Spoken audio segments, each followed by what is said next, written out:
전분기점.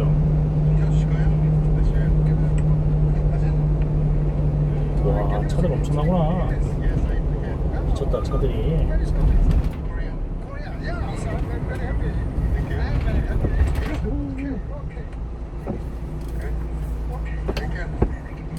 태워주려는 줄 알았더니 한식 자는 거였구나. 지나가는 사람 있으면 좀 태워달라고 싶은데 지나가는 사람이 아무도 없네.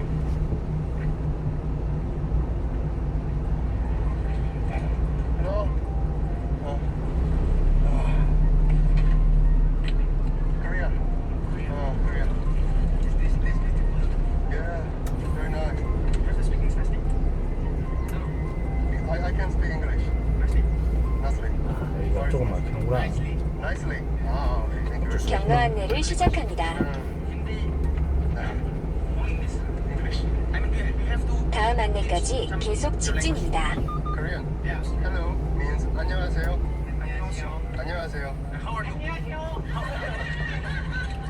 안녕하세요. No school, no help. No school, no class.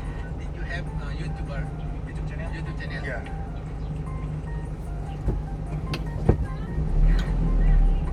어.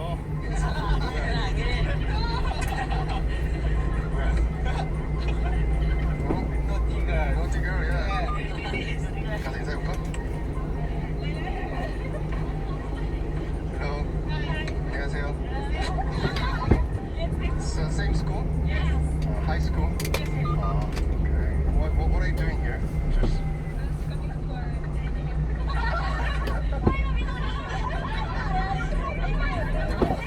She look like Korean. Huh? Well said, yeah. She look like Korean. 가장 많았지. Yeah, sure, yeah.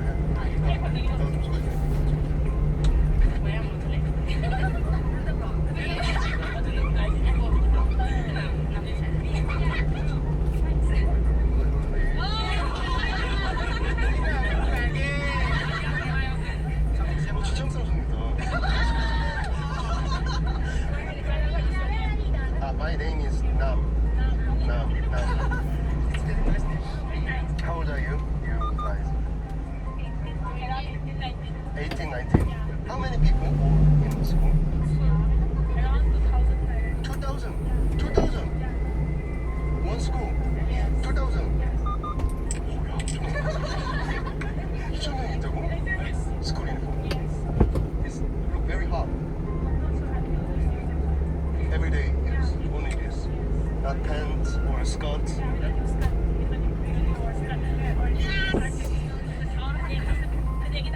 Honey. Why color different? This is strange. Why?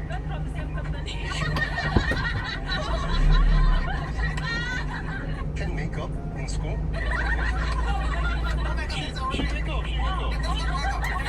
En school, we don't make up only for going out for taking for looking beautiful. Do you like to watch K-drama? Yeah, we watch all of them once Oriental man and they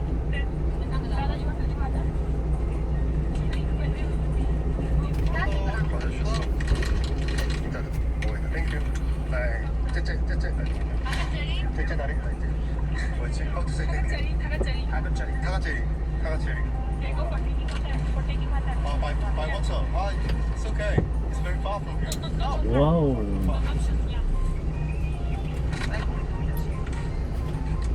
차들이 엄청 막히는구나.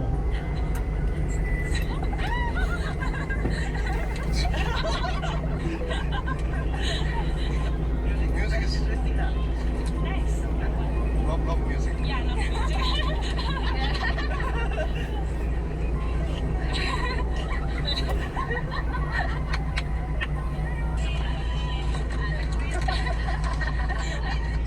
고생이 많다. 좋다 진짜. 옛날에 고생이 많아.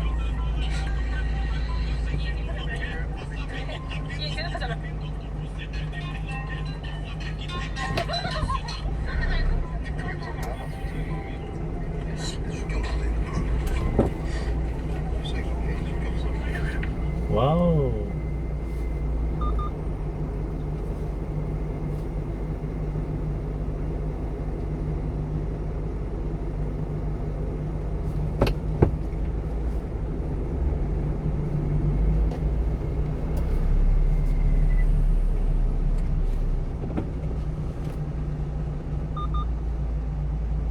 그런데 이 대표 사법 리스크가 끊이지가 않고 있는데 이 대표 의혹과 관련된 것 중에 배우자 김혜경 씨의 법화 유용 의혹이 있습니다.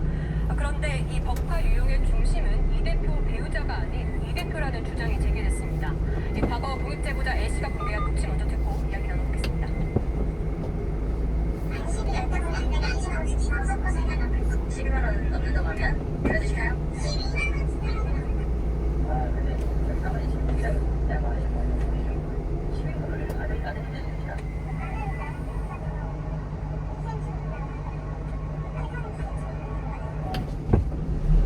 네, 최근 제기된 주장들을 보면요. 지금 월급을 쓸 일이 없을 정도였다.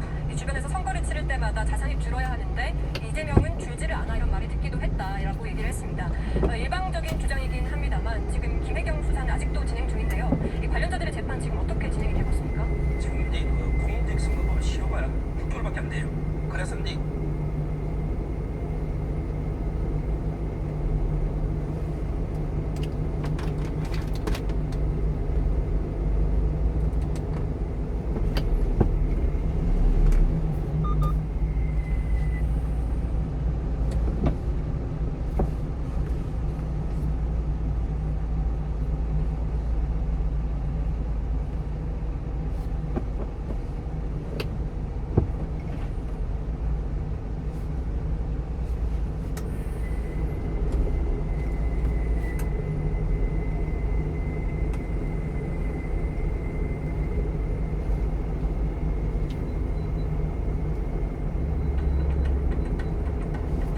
고대 그리스에는 탱커와 같은 역할을 했던 살아있는 인간 병기들이 있었다고. 거기에 게임에 나올 것 같은 와일드보의 어금니로 만든 간지 폭발투구까지 썼다고. 오랑의 무기사전에 오신 것을 환영합니다. 뭔가 여러분? 그리스 로마 신화하면 빠질 수 없는 전쟁 이야기, 트로이 전쟁에 대해 다들 한 번쯤 들어보셨죠? 그런데 이 트로이 전쟁에서 실제로는 이런 방패와 갑옷을 입고 싸우지 약 않았다는 사실을 600m 앞 아시나요? 시속 70km 이동식 과속 단속 구간입니다. 한참이나 전에 일어난 일이거든요. 하지만 고증을 지키기 어렵다 보니 그냥 후기의 무기들을 사용한 것 같은데요. 자, 그렇다면 트로이 전쟁에서 과연 어떤 방패와 갑옷들이 사용되었을까요? 그래서 오늘은 고대 그리스의 방패와 갑옷의 시작, 트로이 전쟁 속 방패와 갑옷들에 대해 한번 알아볼게요. 트로이 전쟁 속 방패들. 그리스의 방패와 갑옷의 역사는 크게 세 시대로 구분되는데요. 이렇게 세 시대로 구분된 이유는 전쟁과 기술 발전 등으로 인해 무기와 갑옷들이 한 번씩 대격변을 겪었기 때문입니다. 그래서 그리스의 무기와 갑옷은 크게 세 종류로 나뉘죠. 참고로 이 시대 구분은 여러분들의 이해를 위해 제가 임의로 구분한 것이니 이 점 참고해주세요. 자, 그럼 첫 번째 시기인 호메로스 시대의 방패와 갑옷부터 살펴봅시다. 이 시기의 가장 큰 사건은 바로 트로이 전쟁입니다. 그래서 트로이 전쟁을 다룬 일리아드의 저자 호메로스의 이름을 따 호메로스 시기라고 이름 붙였죠. 이 시기는 그리스에서 문명과 청동기가 처음 시작된 때부터 기원전 약 7세기에서 8세기경 암흑의 시대까지의 기간인데요. 당시 그리스에는 크게 본토의 미케네 문명과 크레타 섬의 미노아 문명이 있었습니다. 이 시기 무기와 갑옷의 특징은 이제 막 문명이 탄생했기 때문에 청동기도 이제 막 시작되었다는 점입니다. 그렇다 보니 아직은 무기와 갑옷들이 그다지 발전하지 못한 시기였죠. 또 금속의 보급률이 낮아 청동제 무기와 갑옷이 굉장히 비싸 일부 상류층들만 사용했습니다. 그렇다 보니 대다수의 일반 병사들은 천이나 가죽으로 된 방패와 갑옷을 사용했고 그마저도 입지 못한 이들이 많았다고 합니다. 그런데 천과 가죽은 유기물이다 보니 쉽게 썩어 현재 유물이 전무한 상태입니다. 게다가 시기적으로 가장 오래된 시기라 기록도 굉장히 적죠. 그래서 호메로스 시대에는 일반 병사들이 어떤 방패와 갑옷을 사용했는지 거의 알 수 없습니다. 이 시기는 그저 일리아드에 나온 몇 가지 단서들과 소수의 유물들을 통해 상류층의 금속제 갑옷들에 대해서만 알 수 있죠. 그나마 다행이라면 다행일까요? 당시의 전쟁은 지금처럼 일반 병사들이 아닌 소수의 정예병들이나 영웅들을 중심으로 흘러갔다는 것인데요. 그래서 갑옷 또한 이들만 집중적으로 무장시켰을 것 같습니다. 가장 큰 예시로 일리아드를 들 수 있는데요. 일리아드만 보더라도 일반 병사들에 관한 이야기는 단 한 번도 언급되지 않고 영웅들의 이야기만 나옵니다. 그래서 당시의 전투는 일부 영웅들의 일기토나 전차전을 중심으로 행해졌을 것이라고 추측하죠. 방패와 갑옷의 유물이 부족한 건 미노아 문명 또한 마찬가지였는데요. 미노아 문명에서도 현재 어떤 방패와 갑옷을 사용했는지 전혀 알 수 없는 상태입니다. 다만 미노아 문명의 방패 하나는 추측할 수 있는데요. 미노아 문명이 수도였던 크노소스 궁전 중 장식으로 방패를 벽에 걸어둔 방 하나를 발견한 덕분이었습니다. 과연 어떤 방패였을까요? 그 방패는 바로 사코스라고 불리는 방패였는데요. 사코스는 소가죽으로 만든 숫자 8자 모양의 거대한 방패였습니다. 사코스는 미노아 문명에서뿐만 아니라 그리스 본토의 미케네 문명에서도 널리 쓰이던 방패였는데요. 당시 이런 독특한 모양의 대형 방패를 사용했던 이유는 두 가지였습니다. 첫 번째는 갑옷이 너무나도 비싸 보급률이 낮았고 발전하지도 않아 그만큼 방패가 커야 했습니다. 두 번째는 사코스가 소가죽을 통째로 사용해 만들었기 때문에 숫자 8자 모양으로 만들어졌던 것입니다. 왜냐하면 소가죽을 통째로 쓰면 소의 몸 모양대로 방패를 만들어야 했으니까요. 사코스는 나무 틀에 작은 가지를 엮어 뼈대를 만들고 소가죽을 4-5장 덧댄 뒤 표면에 청동박을 입혀 만들었는데요. 가볍고 튼튼했으며 탄력이 있어 유용했다고 합니다. 또 중간에 잘록한 부분으로 엿볼 수도 있어 시야 확보에도 좋았죠. 다만 사코스는 크기가 너무 컸기 때문에 손뿐만 아니라 어깨에 끈을 매치팅했으며 평소에는 등에 지고 다녔다고 합니다. 이 밖에도 사코스와 같은 방법으로 만들어진 대형 사각 방패도 있었는데요. 이 방패는 그리스 본토의 아카이아인들이 자주 썼다고 해 정식 명칭은 아니지만 아카이아 타워 실드라고 불립니다. 이 방패는 가죽으로 만들어진 것들이 있었고 그 위에 청동박을 입히거나 공판을 덧댄 것들도 있었습니다. 가죽 방패의 경우 가벼웠지만 금속 방패의 경우 무게만 약 10kg가량 될 정도로 굉장히 무거웠습니다. 그래서 학자들은 이런 무거운 방패는 경보병들이 아닌 중보병들이 팔랑크스 같은 방진을 형성할 때 쓰지 않았을까 추측합니다. 사코스와 아카이아 타워실드, 이 두 방패는 미케네에서 발굴된 사자 사냥 단검에도 부조되어 있는데요. 이로 보아 이 두 방패는 당대 가장 흔히 쓰인 방패들이며 사냥용으로 쓰였던 것 같습니다. 다들 기억나시죠? 방패란 무기는 처음에 사냥용으로 발명되었다는 거. 기억 안 나는 분들은 제 영상 1화부터 정주행하기. 사코스와 비슷한 방패 중에는 보이오티아 방패라는 것도 있었는데요. 보이오티아 방패는 당시 가장 널리 쓰인 방패 중 하나로 바이올린처럼 양쪽에 흠이 파인 타원형의 대형 방패였습니다. 이 방패가 보이오티아 방패라고 불렸던 이유는 고대 보이오티아 지역의 동전에 자주 새겨져 있었기 때문인데요. 혹은 아테네의 디필론 성문에서 출토되어 디필론 방패라고도 부르죠. 보이오티아 방패는 식물 줄기를 엮어 만들거나 목재, 청동으로 만들어졌는데요. 이 방패 양쪽에 흠을 팠던 이유는 조금이라도 무게를 줄이기 위함이었습니다.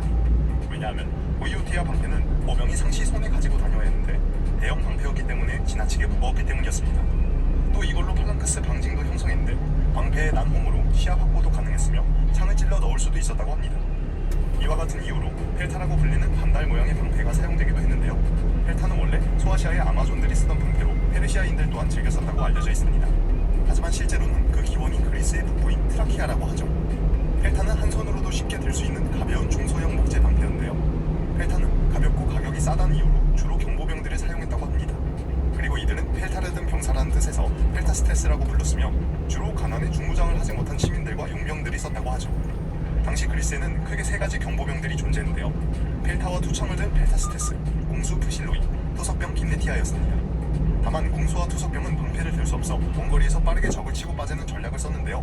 펠타스테스는 평소에 원거리에서 투창으로 치고 빠지며 아군 중 보병을 지원했는데요. 창과 방패를 들었기 때문에 다른 경보병들과는 다르게 유사시에는 근접전도 벌일 수 있었다고 합니다. 이때 펠타 위쪽에 난 홈으로 방어를 하면서도 적을 볼 수도 있어 조준이 용이했다고 합니다. 그래서 펠타는 호메로스 시대 이후로도 줄곧 사랑받아 알렉산더 대왕의 군대까지 사용했을 정도였다고 하네요. 이처럼 갑옷이 발전하지 못해 방패가 사랑받았던 고대 그리스. 그렇다면 이들은 대체 어떤 갑옷을 입었길래 이토록이나 커다란 방패들이 인기였던 것일까요? 갑옷이 별로였던 것일까요? 의외로 당시에는 무지막지한 갑옷을 입었다는데요. 과연 어떤 갑옷들이었을까요? 그 비밀을 지금 한번 살펴봅시다. 미케네 문명의 갑옷들. 호메로스 시대 미케네 문명의 가장 대표적인 갑옷은 덴드라 파노플리라는 갑옷이었습니다. 덴드라 파노플리는 나무 갑옷이라는 이름과는 걸맞지 않게 7개의 청동판으로 만들어진 청동 갑옷이었는데요. 당시에는 아직 제철 기술이 좋지 못해 이런 무지막지한 청동판을 단순히 이어붙여 갑옷을 만들었던 것 같습니다. 신체 공학적으로 만들어진 후기의 갑옷들과는 달리 단순히 청동판으로 몸을 가리는 데 지나지 않았기 때문에 굉장히 무거웠고 움직이기도 불편했다죠. 이 갑옷 하나의 무게가 15kg에서 20kg 정도였다고 하니 말 다 했죠. 여기다 투구도 쓰고 방패와 무기도 들어야 했다면 대체 이런 거 입고 어떻게 싸웠냐. 다만 그 육중하고 무식한 생김새만큼이나 방어력 하나는 끝내줬다고 하는데요. 청동판 하나의 두께가 거의 1mm에서 1.5mm였다고 하니까요. 그래서 이 갑옷을 입고 전차 위에서 싸우거나 팔랑크스를 펼쳐 탱크처럼 적을 막아내고 또 밀어냈을 것 같다네요. 와, 근데 갑옷도 귀한 시대였는데 저런 드럼통 갑옷을 입은 애들이 전차 타고 돌진해오거나 팔랑크스 하고 있으면 진짜 탱크 같았겠는데? 그래서 덴드라 파노플리는 주로 지휘관이나 전차병들이 입었을 것으로 추측되는데요. 왜냐면 이 둘 모두 말이나 전차에 타고 있어야 했기 때문에 그다지 움직일 일이 많지 않았으니까요. 물론 그렇다고 해서 덴드라 파노플리가 입으면 아주 움직이기 불편한 갑옷은 아니었습니다. 최근 그리스에서 이 갑옷을 복원 제작해 실제로 착용해봤다고 하는데요. 티파우처럼 허리 아래로 옆이 벌어져 있었던 덕분에 걷기에는 무리가 없었다고 합니다. 또 갑옷이 반팔 원피스 형태이며 각 부분을 경첩처럼 연결했다 보니 생각보다 움직임도 자유로웠죠. 그래서 이 갑옷을 입고 싸우는 게 생각보다 힘들지 않았을 것이라고 합니다. 다만 바람 한 점 안 통하는 7개의 거대한 청동판을 그것도 가죽 안감 위에 박음질에 만들었다 보니 꽤나 더웠을 것 같습니다. 심지어는 커다란 목가리개도 있었으니까요. 여기에 청동 정강이 바지와 멧돼지 어금니 투구를 썼는데요. 멧돼지 어금니 투구는 말 그대로 멧돼지 어금니를 갈아 여러 개의 판으로 만든 뒤 가죽 모자를 안감으로 붙여 만든 투구였습니다. 당연히 동물의 이발이다 보니 큰 방어력을 기대할 수는 없었지만 가격이 싸고 만들기 쉽다는 점에서 많은 이들이 썼을 것으로 추측됩니다. 발굴 초기에는 이 투구가 지휘관들만 썼을 것으로 추측했는데요. 그 이유는 일리아스에서 오디세우스가 메리오네스에게 이 투구를 선물 받았다는 것과 투구 위쪽 끝에 장식을 달 수 있는 갈고리가 있다는 점을 미뤄 모아 지휘관들이 썼을 것 같았거든요. 하지만 산토리니 섬에 위치한 페라 아크로티리의 웨스트하우스 벽화에서 발견된 병사들을 보아 지휘관 말고도 일반 병사들도 즐겨 썼던 것 같습니다. 다만 지휘관들은 휘장과 장식을 달아 일반 병사들과 차이를 두었겠죠. 덴드라 파노폴리 외에도 아르고스 갑주라는 것도 있었는데요. 아르고스 무덤에서 발굴되어 아르고스 갑주라고 이름 붙여 중대 졸음쉼터